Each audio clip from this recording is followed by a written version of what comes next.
दोस्तों आप लोग के तो मालूम ही बा कि प्रदीप पांडे चिंटू जी और कायदावान जी के फिल्म कमांडो अर्जुन जो कि 10 सितंबर के बिहार के सिनेमाघर में रिलीज किया गया था।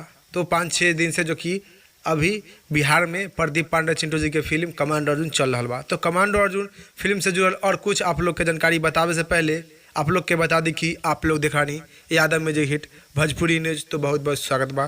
तो आप लोग से रिक्वेस्ट बा कि हमनी के वीडियो के लाइक कर दी और हमनी के चैनल पर नए बानी तो चैनल के सब्सक्राइब कर दी।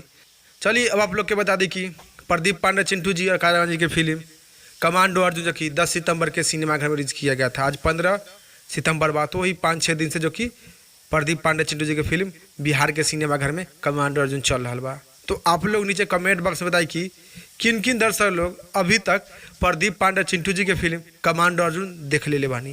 जी नो, किन किन दर्शक लोग कमांडो अर्जुन फिल्म प्रदीप पांडे चिंटू जी के देख ले, नीचे कमेंट बॉक्स में बताइए कि आप लोग के देखने में कैसा लगा।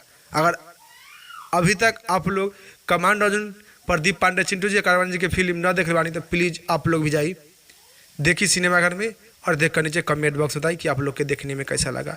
काहे कि प्रदीप पांडे चिंटू जी की फिल्म कमांडो अर्जुन देशभक्ति फिल्म बा, बहुत ही महंगा बजट की फिल्म बा, अश्लीलता से तो बच के बा फिल्म।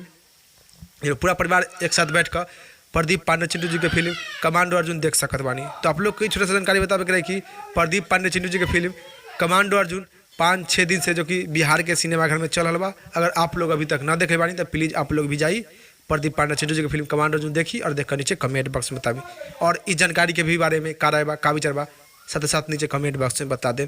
फिलहाल में इतने, फिर से मिलेंगे अगले वीडियो में। जय हिंद, जय भोजपुरी।